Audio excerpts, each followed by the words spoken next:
Olá, eu sou o Ronaldo Canofri, sou aluno do programa de pós-graduação em Engenharia de Software da Unipampa, e vou apresentar para vocês um trabalho de paralelismo que foi realizado sobre uma aplicação de meio poroso.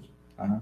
Então, para a apresentação desse trabalho, eu sigo uma introdução e a motivação da aplicação de meio poroso, a metodologia e a forma de paralelismo adotada no trabalho, apresentar os resultados obtidos e abordar aí a conclusão e alguns trabalhos futuros.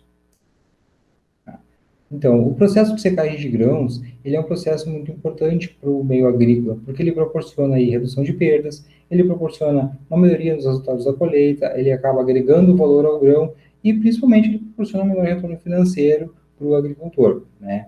Então, dessa forma, a simulação desse processo também se torna útil porque ela vai poder proporcionar um maior conhecimento de como vai ocorrer o comportamento da secagem dos grãos. Os fatores de umidade, porosidade, densidade, eles são fatores com influência direta na secagem dos grãos. E dessa forma, eles vão ser utilizados nessa modelagem como pontos de análise também. Tá?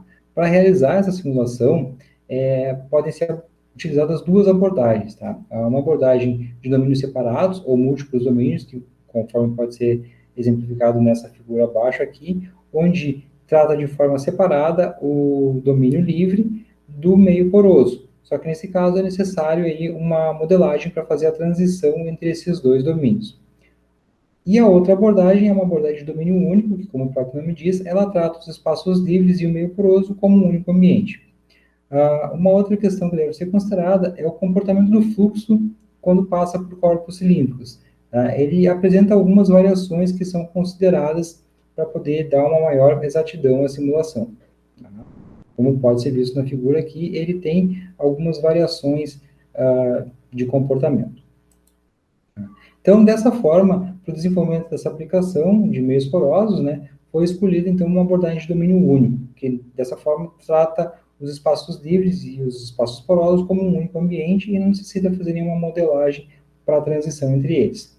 A representação computacional utilizada foi com base em volumes finitos e daí foram considerados também condições de contorno, tanto para o meio poroso quanto para fora dele.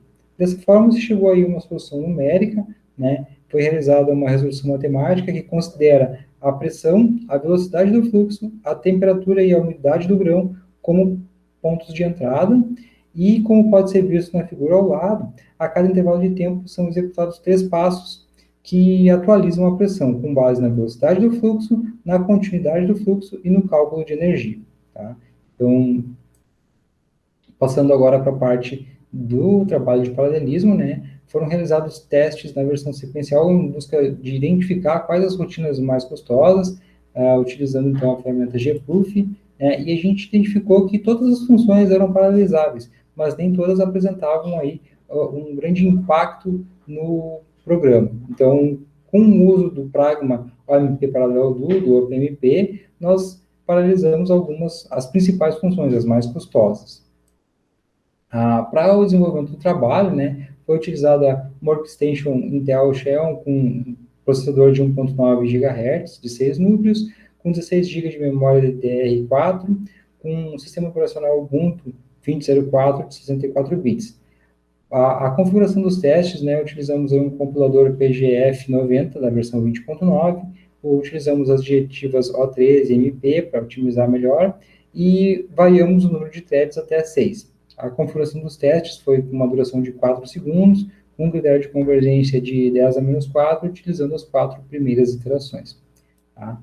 Então, dessa forma, os resultados que nós obtivemos, eles demonstram que à medida que se eleva o número de threads, o tempo de execução diminui. Tá? E que, conforme pode ser visto aqui, né, o tempo de execução com a utilização de escrita em arquivo de saída temporário, né, que é gravado em cada iteração, ele faz ter um tempo maior de execução do que quando é utilizado sem esse arquivo de escrita temporária.